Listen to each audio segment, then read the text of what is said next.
Olá, boa noite a todos e a todas. Sejam todos e todas bem-vindos. Bom, a nossa palestra de hoje, vou falar um pouquinho dessa relação entre a literatura fantástica, né, o realismo fantástico e a psicanálise. Antes de falar sobre essa temática, eu quero fazer algumas ressalvas, né? Esse estudo ainda está em processo, né? Ou seja, os últimos 4 anos eu venho pesquisado mais sobre o esvaziamento existencial, dessa relação do homem com os objetos que o circundam, essa relação do ser aí, do Dasein. E quando eu estava estudando isso na proposta de Kafka, eu me deparei também com essa relação da literatura fantástica e com a psicanálise, né, gente? Na obra do Kafka, a gente tem aqui essa perspectiva desse estranhamento, dessa coisa sem uma resposta prévia, né? Então, a gente tem essa perspectiva dessa literatura fantástica, desse neofantástico, associado também a toda essa carga que o Kafka traz, né? Esse conflito com o pai que é relatado em alguns dos seus textos. Então, eu fiquei pensando, por que não me aprofundar um pouco mais nessa relação entre a psicanálise e essa literatura fantástica? Eu estou falando de Kafka aqui só para ilustrar, porque é o que eu venho pesquisando, que eu pesquiso, né, há 4 anos, só que eu deixei um pouquinho de lado essa pesquisa, né?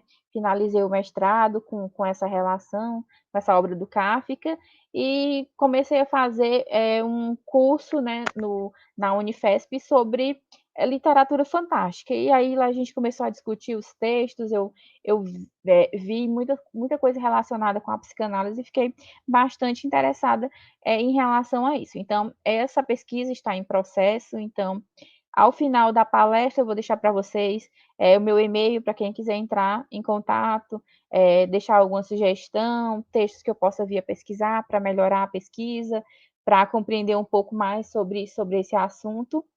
Então, vou dar início aqui à palestra para que a gente possa compreender um pouco desse foco que eu estou apresentando aqui para vocês. Então, vou compartilhar aqui com vocês os slides para que a gente consiga vislumbrar um pouco mais dessa relação da literatura fantástica com a psicanálise.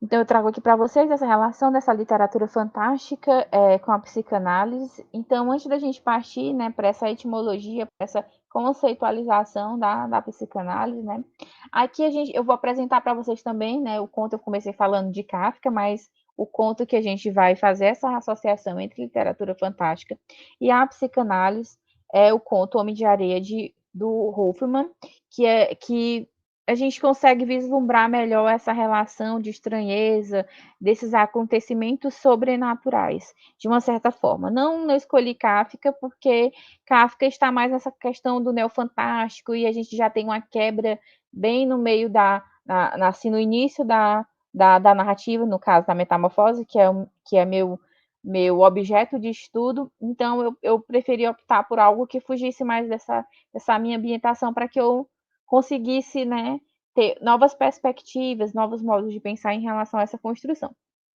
Então, quando a gente fala em realismo fantástico, em psicanálise, então a gente já pensa assim nessa adesão do sobrenatural, né? Nessa natureza. A gente tem a relação dos mitos, da magia. Então, a gente pode dizer que esse sobrenatural está diretamente associado, depende dessa própria existência. Então, eu não tenho como separar, de uma certa forma, essa relação do sobrenatural com a literatura, com a construção desses ritos, dessa magia. Só que ao longo, né, dos anos a gente vai conseguindo atribuir essa característica literária a um conceito de fato, né? Chegando a um gênero literário, a um modo literário, né? A um modo de ser percebido. Então, etimologicamente, a gente tem essa raiz que vai surgir, essa palavra ela vai surgir nesse Ocidente. A gente tem aqui Platão, que ele vai atrelar essa percepção desse fantástico com esse conjunto de comparações, de metáforas, que vão refletir esses ícones, que vão tentar captar esse sentido desse núcleo. Então, aqui, Platão ele vai apresentar esse conceito, né, de fantástico, de fantasia, como algo metafórico, como algo para a gente conseguir centralizar essa imagem, essa imaginação, um reflexo daquilo que a gente está querendo apresentar, só que de uma forma levado mais por esse contexto da imaginação para essa apresentação. Já em Aristóteles, a gente vai ter aqui já esse evocamento dessas figuras como os mortos-vivos, essa fantasia. Então, a gente já tem esse desmembramento um pouco mais para esse lado mais fantasmagórico, né? É a palavra que eu posso dizer. A gente vai sair de um contexto que é atribuído a esses reflexos dessas comparações, dessas metáforas, aqui a gente já vai ter essa permeação desse adjetivo, desse imaginário, dessa fantasia em Aristóteles. Então, a gente pode falar que o termo fantasia ele vai derivar do latim fantásticos, que vai se referir a esse elemento criado pela imaginação, o que não existe na realidade, o imaginário e o fabuloso. Então, a gente tem aqui, em grego, a gente vai associar a fantasia a algo relacionado a esse imaginário. Então, a gente tem toda essa atribuição. Lembrando que até o século XIV, o termo fantasia, nesse sentido de fantasia, tanto o adjetivo quanto o substantivo, eles vão ter a mesma simbologia, que a gente não consegue atribuir a fantasia como algo característico de uma narrativa, por exemplo, mas como se fosse algo relacionado à estética. A gente tem, por exemplo, a estética do belo, que a gente considera ou não que é prezado por essa vertente, então a gente tem aqui como esse modo mais estético, esse sentido de fantasia. Então aqui a gente tem tanto o adjetivo nessa qualificação desse significado, com o próprio significado atribuído ao mesmo sentido, a esse sentido de fantasia. Já no século XVII, a gente vai ter esse deslocamento de sentido, a gente vai ter esse processamento, essa designação. Só que aqui a gente já vai ter essa fantasia já relacionada, atribuída a esse conectivo, né, a esse pensamento de louco, de insensato. Então, aqui a fantasia já vai estar atribuída a esse caráter mais subversivo, digamos assim, algo que vai fugir dessa realidade. A gente vai estar relacionado a algo, ao louco, ao insensato. Então, a partir do século XVIII, a gente já vai ter essa modificação. Então, a gente vai pensar agora na fantasia como efeito fantástico, ou seja, vai ser algo direcionado em relação às várias concepções que vão apresentar. Porém, só que nesse século XVIII a gente se depara com várias dificuldades de classificação. A gente tem várias traduções, concepções no final do século XVIII e traduções para essa contextualização do fantástico. Então, a gente ainda não tem, de fato, um gênero, né, uma modalidade fantástica. A gente tem várias traduções, várias concepções que vão desembocar mais à frente nessa percepção. Então, a gente tem aqui, no século XVIII, um efeito fantástico. No francês, no italiano e no espanhol, a gente vai ter a fantasia atrelada com o modo, ou seja, ainda está relacionada a uma estética, né? Ao modo como é apresentado, ao modo como é visto. Então, a gente tem aqui no francês, no italiano, na Espanha, a fantasia como modo. Já no alemão, né, nessa pegada hegeliana, a faculdade é como se a fantasia fosse uma faculdade mais alta dessa criação, dessa imaginação. E é aqui que a psicanálise dá esse ponto de partida para essa mudança, transformação, esse olhar diferente para essa perspectiva dessa possível literatura fantástica, né? Que aqui a gente ainda não está falando de uma literatura em si, mas de um processo de escrita. Então, aqui a gente vai perceber que essa contextualização dessa imaginação, dessa fantasia, do que é apresentado, vai ser visto mais como essa faculdade mais alta, essa criatividade, essa criação, essa imaginação. Então, aqui a gente já tem um processo de transformação. Então, eu já vou atribuir algo além desse modo. Então, aqui a gente tem o Scott, que ele vai apresentar essa crítica, essa coletânea de contos do Wolfman, que eu falei para vocês, que eu vou escolher o conto, né, O Homem de Areia, para que a gente conseguisse fazer essa relação entre a literatura fantástica e a psicanálise, né? Então, o Scott ele vai fazer essa crítica a esse conto do Wolfram, porque ele vai classificar, né, que o fantástico que ele apresenta não vai derivar mais dessa fantasia que é apresentada no alemão. Então, ele vai dizer, ele é defensor dessa relação do maravilhoso histórico, e faz um ataque, que ele fala que aquilo ali não é uma literatura fantástica, porque ele vai partir mais para essa categoria da fantasia, dessa alta criatividade que é apresentada, né, no alemão. Então ele foge. O Scott ele tem mais essa pegada romântica, então ele foge muito dessa questão dessa realidade. Então a gente tem aqui. Mais à frente eu vou falar um pouquinho sobre o conto, do que é que o conto trata, como é que a gente pode compreender o conto. Então, a gente ainda está falando sobre a contextualização da literatura fantástica. A gente tem aqui Charles Nordie, que ele vai falar dessa transformação em gênero. Então, a partir de Charles Nordie, a gente pode pensar que a gente já começa a ver essa fantasia, esse processo de escrita como a transformação de um gênero, como um gênero de fato. Então, ele vai transformar essa concepção do fantástico em um gênero literário. A gente já tem essa percepção dessa mudança.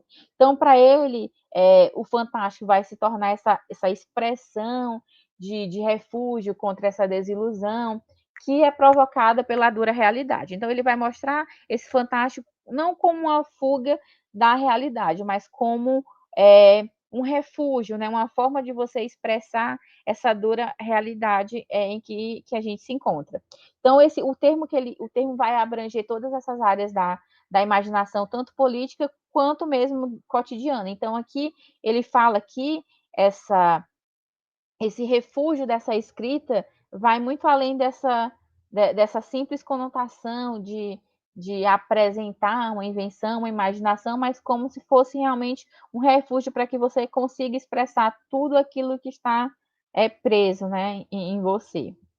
Então, a gente tem aqui o fantástico como sentido de maravilhoso. Quando a gente fala em fantástico como sentido maravilhoso, a gente pode pensar nas histórias, né, que a gente, quando é criança, é acostumado a ouvir, né, a história da Branca de Neve, Sete Anões. Então, a gente tem algo que a gente não vai questionar, a gente acredita que é um fato dado, aquilo ali, então a gente não vai questionar. Então, o fantástico, ele sempre foi, né, por muito tempo, associado diretamente ao maravilhoso, sem que houvesse essa distinção. Então, o fantástico, ele como sinônimo de maravilhoso ou qualquer manifestação sobrenatural, então teve essa conotação.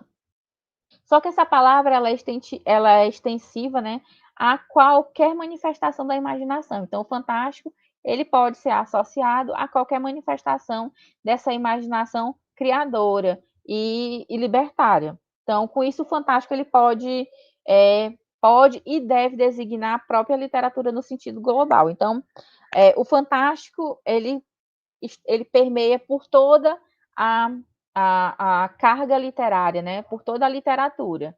E o fantástico, como gênero, ele vai ser mais diretivo a apresentar essa escrita. Então, para Nordier, ele vai apontar que há 3 tipos de fantásticos. Então, para ele, o fantástico ele se desmembra em 3 tipos. A gente tem aqui as falsas histórias, a gente tem as histórias que são verdadeiras e as histórias que são vagas.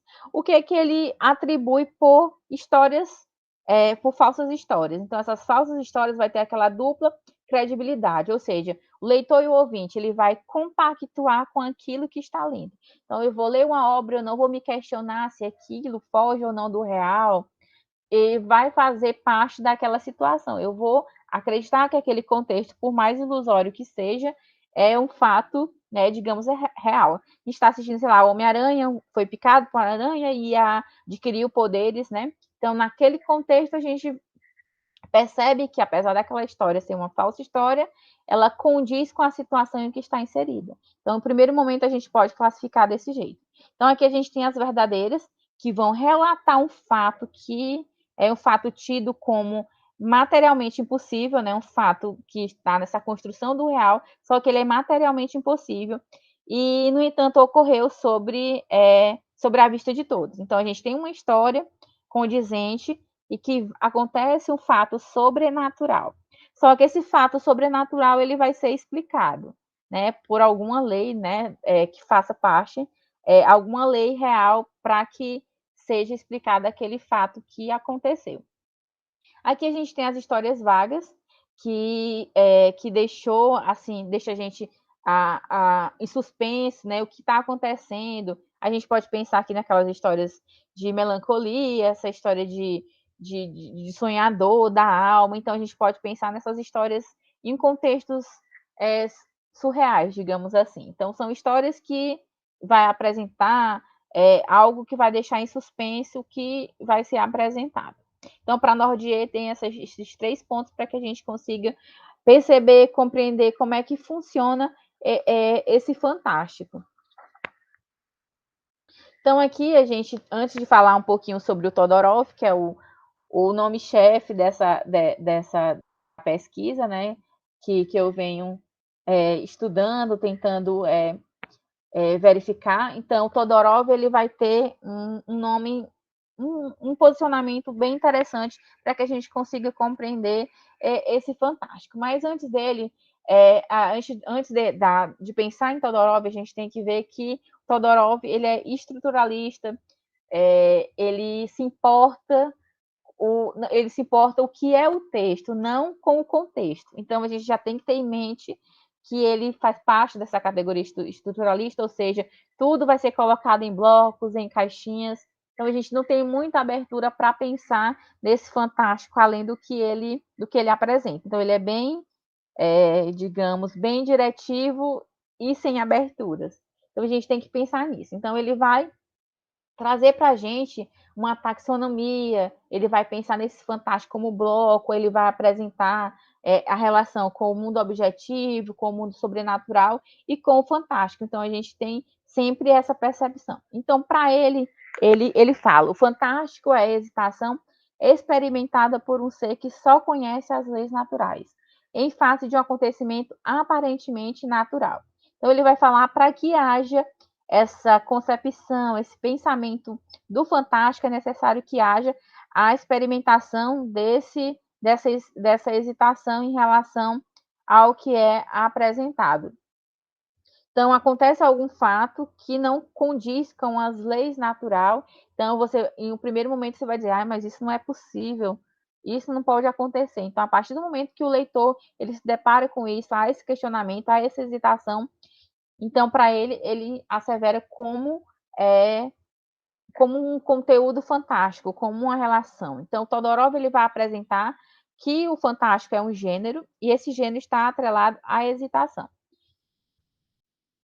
Então, aqui mais um fragmento do Todorov para que a gente consiga compreender como é que funciona essa literatura fantástica. Então, no mundo que é extremamente o nosso, produz-se um acontecimento que não pode ser explicado pelas leis deste mesmo mundo familiar. Ou se trata de uma ilusão, ou então o acontecimento realmente ocorreu.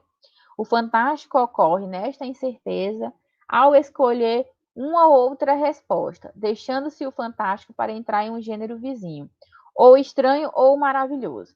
O fantástico é a hesitação experimentada por um ser que só conhece as leis naturais, face a um acontecimento aparentemente sobrenatural. Então, aqui ele deixa claro que para que seja fantástico, é necessário que haja essa hesitação. Se não houver essa hesitação, então esse gênero vai se classificar como estranho ou maravilhoso. Então, ele traz essa nova designação, essa nova classificação, para que a gente consiga compreender. Então, vai acontecer um fato que foge a essas leis naturais. Então, você vai escolher, né, enquanto leitor, a resposta que você vai dar para esse dado acontecimento. Então, vai se tratar de uma ilusão ou um acontecimento que realmente ocorreu. Então, o fantástico ele vai permear sobre essa incerteza. Então, Todorov ele vai explicitar que ele considera que as principais características da literatura fantástica são as seguintes. Então, em primeiro ponto, a gente tem a produção o leitor de uma vacilação do julgamento entre dois modos de explicações de justo, um sobrenatural e outro racional. Então, para ele, a gente tem que ter um ponto sobrenatural relacionado a um ponto racional. Então, a gente tem essas duas perspectivas. Algo sobrenatural atrelado às leis, né, racionais que imperam nessa narrativa. A gente tem a duplicação do lugar ou função dessa narrativa. A gente vai ter o uso imperfeito e modal que é apresentado, né, nessa construção. A gente vai ter essa presença dessa sobredeterminação, essa ambiguidade, essas lacunas, e por final a gente tem a tendência para constituir esses híbridos com os outros gêneros que estão ali juntamente com os outros. Então, Todorov ele vai sendo, como eu já falei, né, estruturalista, então ele faz essa taxonomia da literatura fantástica, ele vai colocar essa literatura fantástica como um bloco, ele pensa a literatura fantástica como bloco. Então, aqui a gente tem esse mundo objetivo fora. Então, como é que funciona esse mundo objetivo fora? Nesse mundo objetivo fora, a gente vai ter aqui o maravilhoso, o mundo, esse mundo de faz de conta, esse folclore, esse mito, essa ausência de realidade, e vai caber ao leitor acreditar ou não. Então, no mundo objetivo, a gente pode pensar nesse maravilhoso. Quando eu penso em maravilhoso, eu associo a esse mundo de faz de conta, esse folclore, esse mito. Então, vai caber ao leitor acreditar ou não no que ele está verificando, vendo ali, né, enquanto produção. Já o lado sobrenatural, que é o segundo bloco que ele apresenta, vai ser algo relacionado como fenômeno, fora da realidade objetiva. E no final do texto, a gente vai ter uma explicação plausível para aquele fato que aconteceu. Então, eu tenho o mundo objetivo, tenho esse lado sobrenatural, que vai acontecer algo que foge desse contexto, só que no final eu vou ter uma explicação plausível para esse acontecimento, para esse fato prenatural que aconteceu.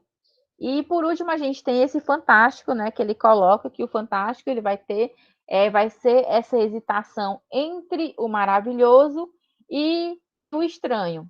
Então a gente pode pensar que o fantástico está entre essas duas relações. Ele parte dessa conotação, desse contexto, sei lá, de faz de conta, desse algo estranho, sobrenatural que aconteceu. Então, para ele, o fantástico está entre essas duas percepções. Não é maravilhoso, mas também não é estranho, porque não vai fugir desse cotidiano, desse contexto. Então, ele fala que esses fatos, esses acontecimentos fazem parte do contexto em que a pessoa que está vendo esse fato faz parte desse contexto dela. Então, para ele, faz esse sentido. Então, quando eu estava fazendo a pesquisa relacionada a essa literatura fantástica, então eu pensei que, por exemplo, né, a partir da psicanálise, né, o fantástico, ele vai ser visto como algo relacionado à mente, né? Por exemplo, o Kafka, como eu falei, a metamorfose, o processo, né, os textos do Kafka fizeram eu perceber o quanto essa relação, dessa percepção da psicanálise pode ser vista como essa relação da mente. Então, no século XVIII, a mente começou a vigorar, a ter um foco relacionado a isso. Então, no século XIX, a gente já tem o horror, a mente humana e o cotidiano associado. Então, pensando nessa literatura fantástica, a gente tem aqui, de um lado, esse horror, esse cotidiano, né, que é o que o fantástico apresenta. Então, é um fato que foge do senso comum, né, no nosso cotidiano, para essa estranheza. Então, a gente tem toda essa configuração da mente humana, se aquilo que está acontecendo nessa literatura é algo fruto dessa mente humana, realmente está acontecendo. Então, a psicanálise contribuiu para que houvesse essa percepção de fato de como o fantástico ele pode ser visto como algo da mente. Então, na metamorfose, a gente tem muito isso. Na metamorfose, a gente tem aqui o Gregor Samsa amanhece metamorfoseado em um inseto. Então, a gente já tem essa quebra da realidade, né? Algo que foge, algo fantástico, algo que não é visível. Só que logo em seguida a gente tem a quebra desse sobrenatural. E não está sonhando, aquilo ali de fato está acontecendo. Então, algo estranho está acontecendo nessas leis, né? Na lei que rege, digamos assim, a nossa sociedade. Então, há essa quebra. Então, aquilo que está acontecendo com o Gregor é algo que é só através desse processo dessa mente humana ou não? Então, a partir dali, eu comecei a ficar assim, inquietante com o que estava, com o que poderia estar acontecendo, como é que poderia funcionar. Então, me deparei com essa relação entre essa literatura fantástica e a psicanálise. Outro nome que é muito importante para que se atenha, para que se verifique, é o David Rose, né? Que ele vai apresentar para a gente esse realismo mágico e esse neofantástico como uma modalidade literária.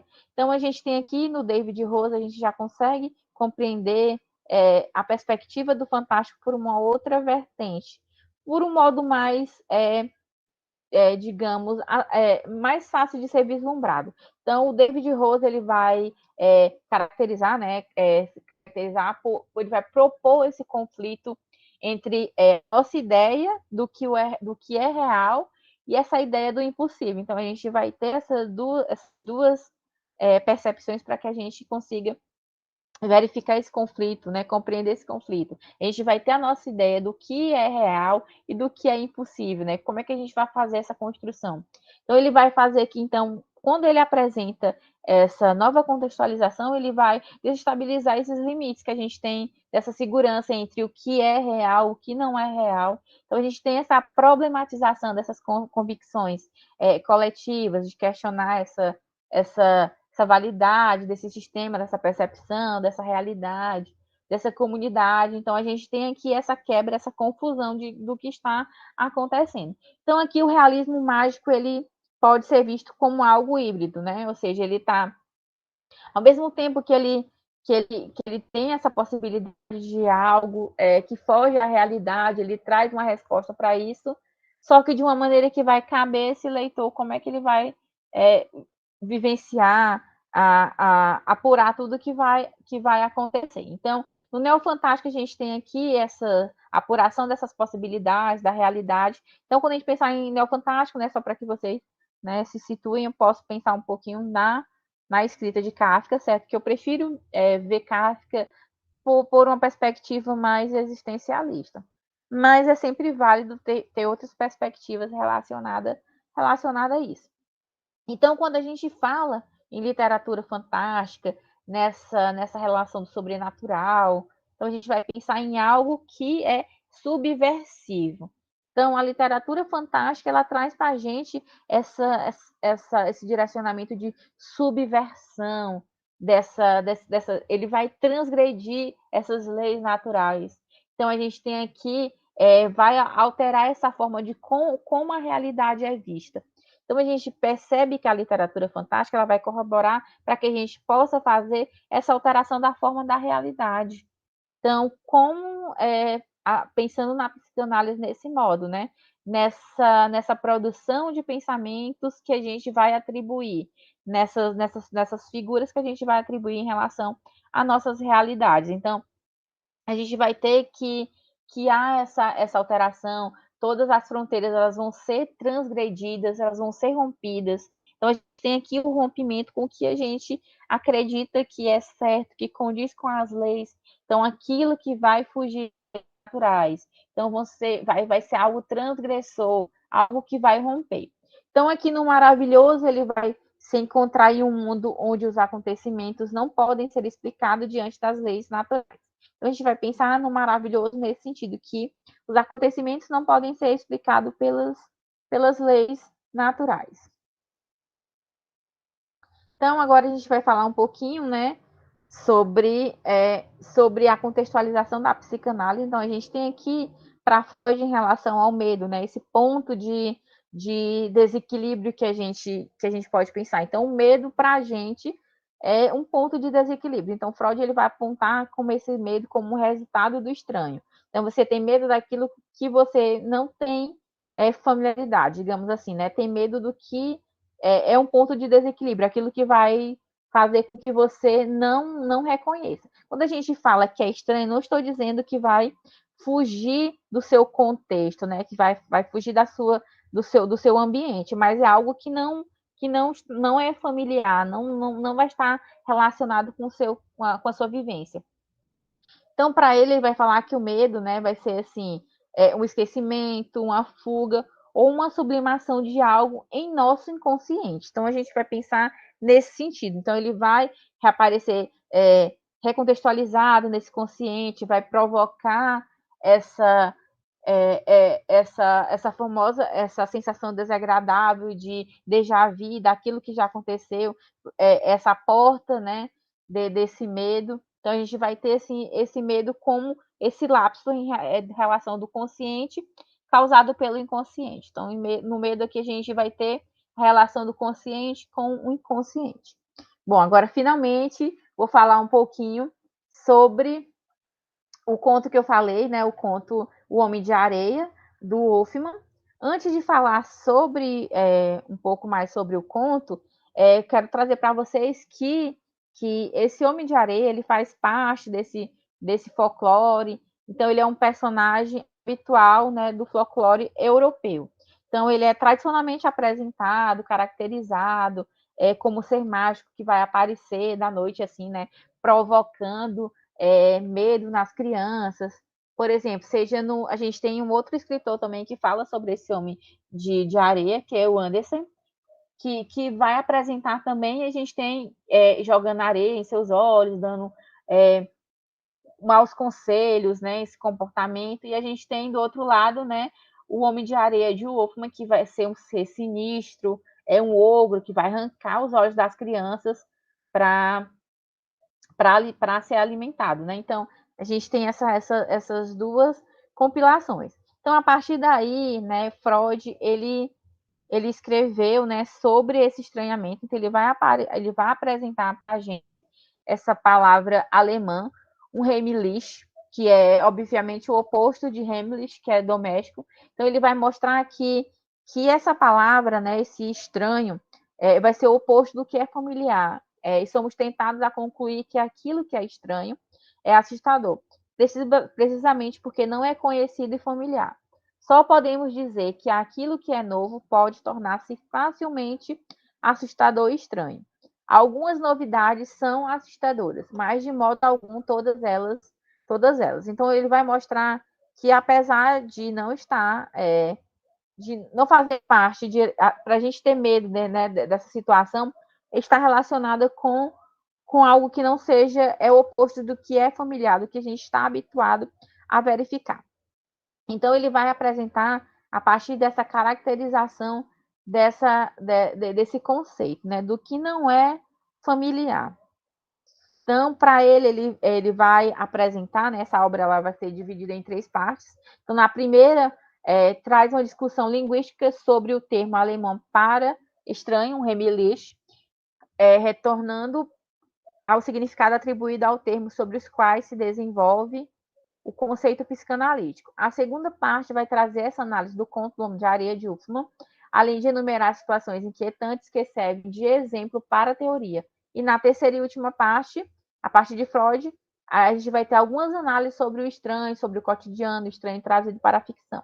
Então, nesse texto, a gente percebe a compreensão dessa significação de estranheza, a gente vai partir sobre essa discussão linguística de como é feita, de como é esse diferente, esse estranho, esse algo que vai fugir da realidade, e vai enumerar essas situações que acontecem ao longo da narrativa, e no final ele vai colocar que esse estranho está relacionado, de uma certa forma, com alguns acontecimentos do cotidiano.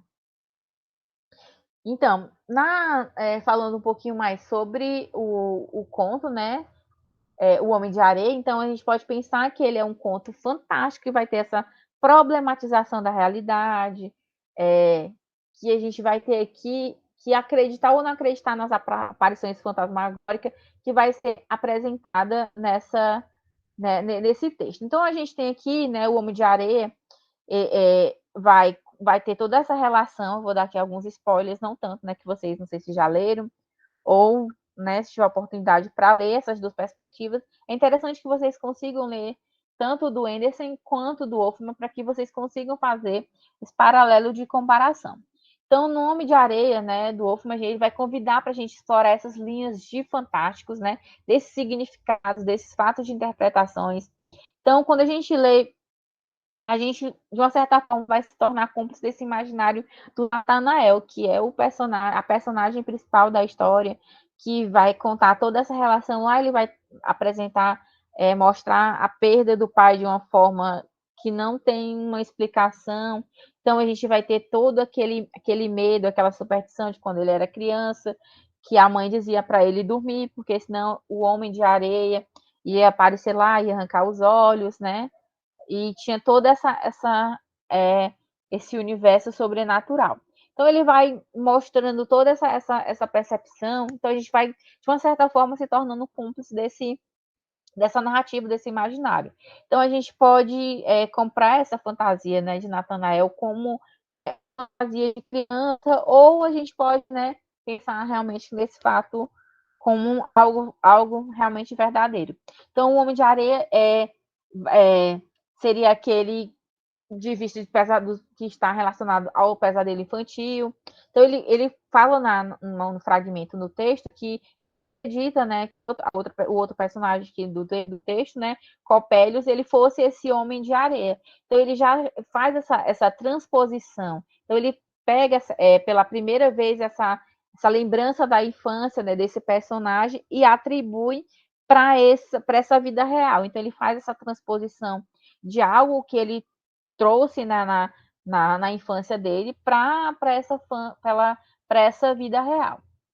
Então, quando a gente pensar na literatura fantástica para esse texto, a gente tem 3 pontos que a gente pode pensar. Então, na primeira situação, a gente pode pensar que esse texto ele vai obrigar, né, o leitor a considerar o mundo da personagem. Então, no primeiro momento, a gente vai considerar o mundo dessa personagem como um mundo de pessoas vivas, e a gente vai hesitar entre essa explicação natural, essa explicação sobrenatural desses acontecimentos que são evocados.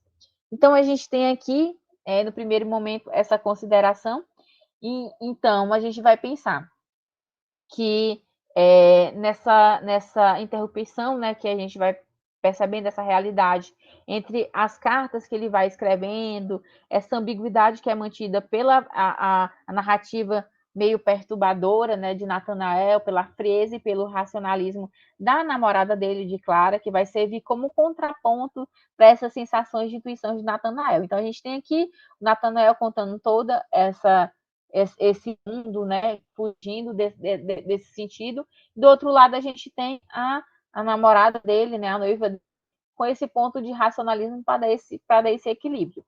Já na segunda premissa que a gente pensa em relação a esse texto, a gente tem essa hesitação desse contexto, né, a hesitação do leitor perante esse sentido desse personagem, do que ele apresenta, do que ele requer.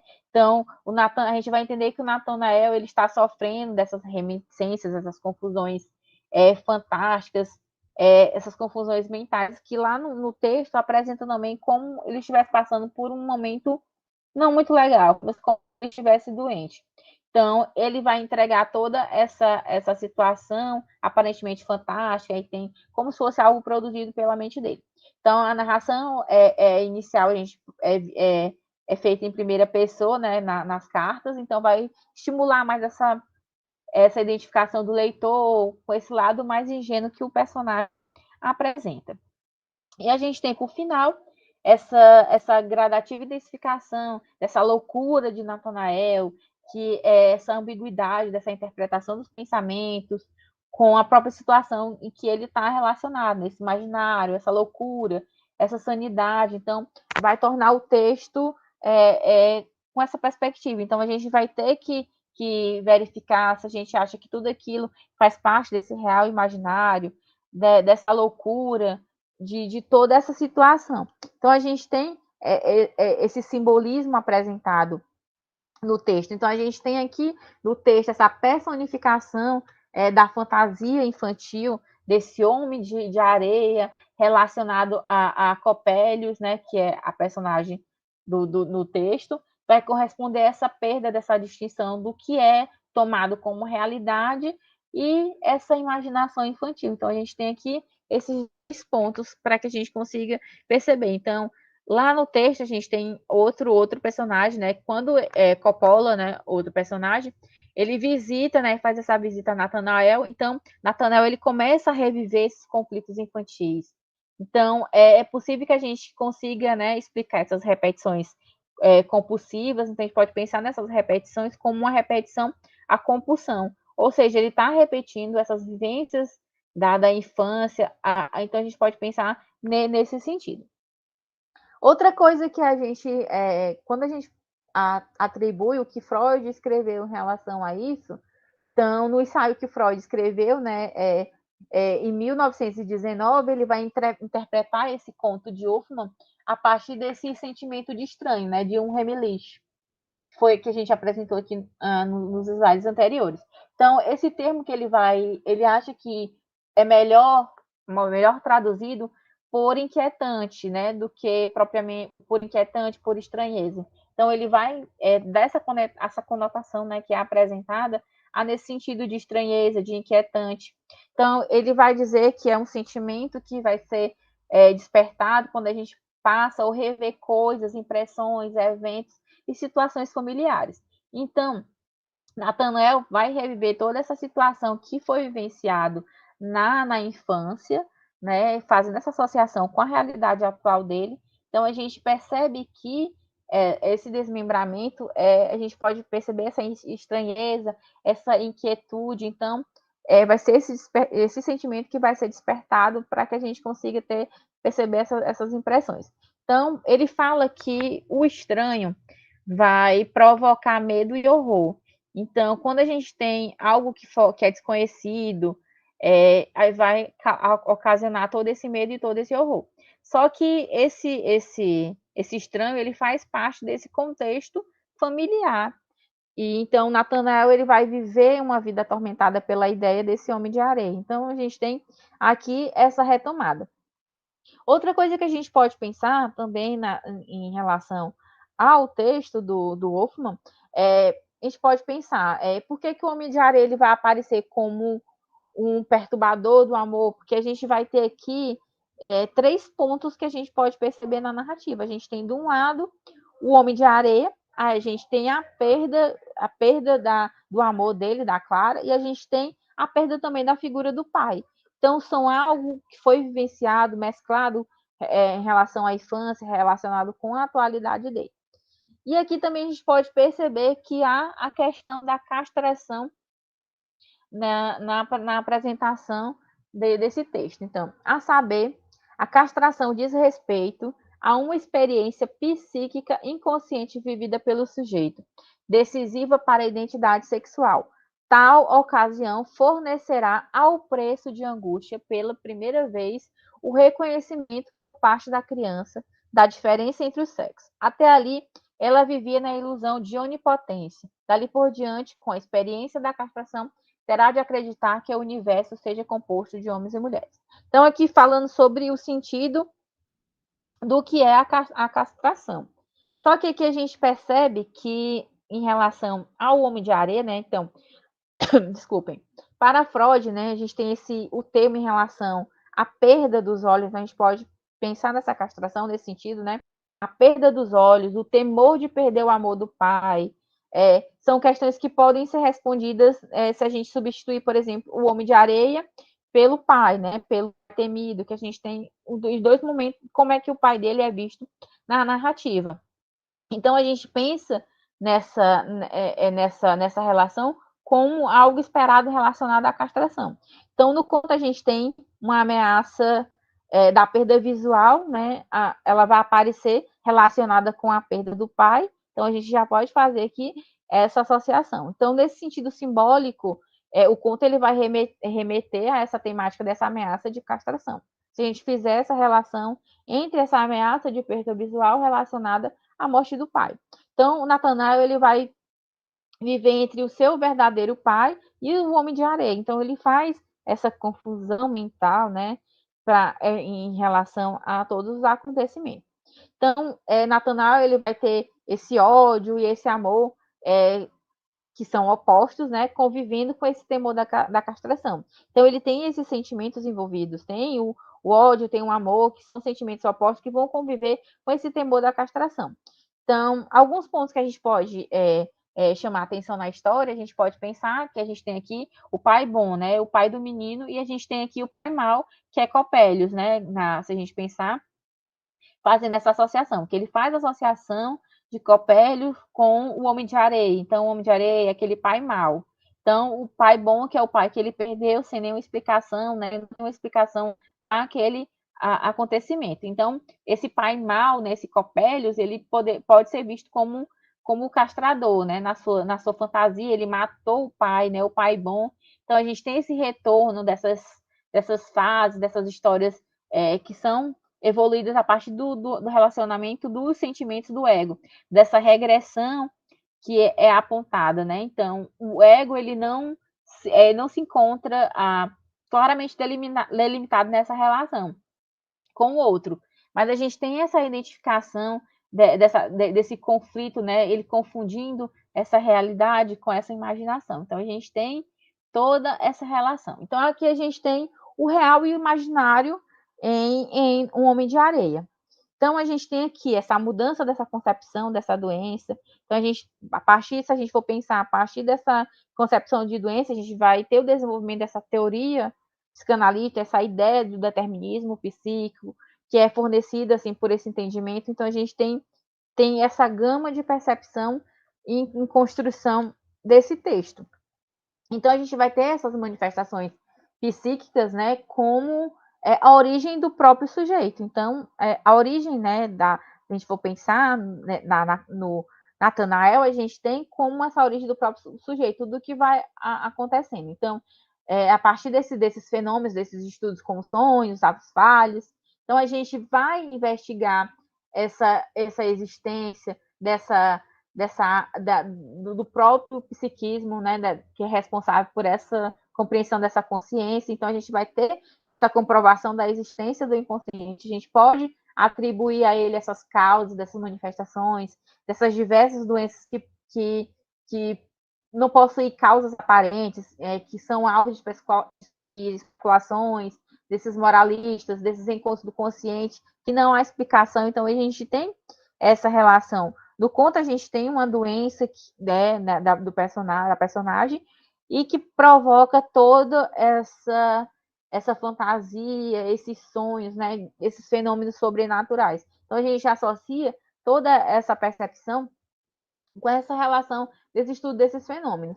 Então, a partir dessa experiência da infância, né, então Nathanael ele vai criar o seu próprio universo imaginário com seus determinados momentos onde ele esteve ligado ao universo real, então ele vai fazer sempre esse contraponto em o que foi imaginário, o que ele viveu na infância, né, o que ele criou, né, nesse universo imaginário, com os fatos da vivência do real. Então, os fatos vão ser somados por esse viés interpretativo, corroborado com essa percepção de fazer com que cada vez mais a gente tenha esse distanciamento entre o real e o não real, convivendo. Então, a gente tem aqui o universo imaginário e o universo imaginário como esse universo infantil relacionado com esse universo real em que ele está inserido.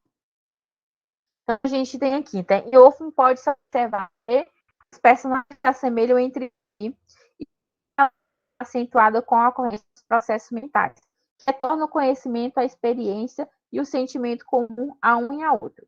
Assim se assemelha a tal ponto que pode ser considerado idêntico, apresentando-se ora ruins, ora protetores. Então, a gente tem aqui essa relação de semelhança entre os personagens. Então, quando ele vai apresentar o Homem de Areia, fala do Copélios, então ele faz toda essa associação. A gente tem a impressão que há essa relação entre essa semelhança entre as personagens. Beber aqui um pouquinho de água, minha garganta já está seca. Então, a gente tem toda essa relação. Então, o estranho se encontra aqui na relação do duplo, com o conteúdo inconsciente que retorna. Em outras palavras, a estranheza só pode advir do fato de o duplo ser uma criação que é datada a um estado mental muito primitivo. O duplo converteu-se num objeto de terror tal como após o colapso das religiões dos deuses e transformações em demônios. Aqui eu não vou me estender muito falando sobre essa relação do duplo, mas aqui no sentido que ele apresenta, esse duplo ele vai ser marcado pelo fato que o sujeito se identifica com o outro. Então, a gente tem aqui a identificação do Homem de Areia com o pai, com o Coppelius. Então, a gente pode pensar no duplo nesse sentido, quando ele faz essa relação. Então, a gente pode pensar também no Wolfman, que é como uma desestruturação psíquica do protagonista. A gente pode pensar também nesse sentido. Então, Freud ele também vai apresentar essa neurose, essa psicose. Ele vai definir a psicose, né, em linhas gerais, como um conflito do ego com o mundo externo, que a gente tem esse conflito do Nathanael com o seu conflito com o seu ego relacionado ao mundo externo. Então, a gente refletindo todo esse fracasso funcional desse ego por entrar em conflito com essas suas instâncias. Então, a gente tem aqui esse confronto desse sentimento que ele carrega em relação a esse quadro real. Então, a gente tem esse conflito. Então, Nathanael ele vai se distanciar cada vez mais dessa realidade, vai culminar na loucura e no suicídio. Então, a gente tem toda essa compreensão. Então, Nathanael ele pode ser percebido como essa cisão entre o ego e o senso da realidade que é provocado pelos delírios. Então, se a gente fosse resumir, pensar nesse contexto, né, de Nathanael, então a gente vai pensar que o Nathanael ele vai perceber essa cisão entre pode ser percebido com essa cisão entre o ego e o senso da realidade, que vai provocar esses delírios, essas manifestações dele fazer essa comparação com o Coppelius do ser o Homem de Areia. Então, a gente tem toda essa relação. Antes de eu dar o obrigado, a gente também pode fazer uma associação em relação ao objeto de amor, né? Porque para Lacan ele vai trazer que quando a gente pensa, quando a gente ama o objeto, ele não passa de um suporte e de uma representação de ideal de si. Então, o amor é assim, uma defesa contra a castração. Então, aqui a gente tem também a Nathanael, ele vai se apaixonar, né, por uma, digamos, como se fosse uma boneca, né, que é como se fosse um ser autômato. Então, a gente tem essa representação. Então, ele vai relatar esse aparecimento da Olímpia, que Natanael ele vai se apaixonar por ela, mas no que ele vai ter certeza a diferença entre esses seres, né, autômatos e esses seres humanos. Então, essa passagem, a gente tem essa explicação que o homem ele não é senhor da sua própria morada, então ele não tem como fazer esse deslocamento de uma certa forma. Então, aqui ele vai mostrar que como se fosse um amor mais relacionado a um amor narcísico, né? Ou seja, essa relação com... Ele vai evitar essa falta do objeto para abalar essa percepção do eu. Então, acho que é isso, né? Aqui um pouco sobre essa relação. Aqui meu e-mail para vocês é pativida@gmail.com, meu e-mail pessoal. Então, espero que vocês coloquem as dúvidas, questionamentos, novas perspectivas para que essa pesquisa tenha esse direcionamento, como eu posso trabalhar também, associar tudo que eu venho pesquisando em relação também ao esvaziamento existencial. A gente pode fazer assim uma baguncinha para que a gente faça esse direcionamento. E só para fechar, como eu falei sobre relação do vazio existencial, a gente pode pensar aqui, Natanael, quando ele pensa, né, ele direciona o seu amor para a Olímpia, ele vai tentar preencher esse espaço vazio perfeito que ele atribuiu a ela. Então, de uma certa forma, tudo está relacionado. Então, espero que vocês tenham compreendido um pouco sobre essa relação, me ative aqui um pouco mais a pegada da literatura, como eu tenho mais familiaridade com a literatura, então eu pude me debruçar um pouco mais sobre essa perspectiva, né? O curso de psicologia, né, estava em andamento, só que eu tranquei por conta do mestrado, não consegui dar conta de tudo isso, porque é muita demanda, muita pesquisa, muita coisa para ler e para fazer, mas espero breve, né, voltar para fomentar essa pesquisa e dar mais vazão a essa relação da literatura fantástica com, com a psicanálise, verificar outros autores, que a gente tem grandes autores brasileiros que trazem também essa relação. A gente tem o Murilo Rubião, que a gente pode pensar toda nessa conotação, a gente pode analisar essa perspectiva, né, da psicanálise, de como Teleco Coelhinho se comporta nas narrativas, né, na narrativa, desculpe. Então, a gente tem muita gama para que a gente possa trabalhar todo esse processo. Então, eu vou desligar aqui a gravação, parar aqui a apresentação. Então, desejo boa noite a todos. Bom, e que vocês tragam retorno em relação ao que foi apresentado, novas dicas, posicionamentos. Estou aberta para novas percepções e compreensões. Então, abraço a todos e todas.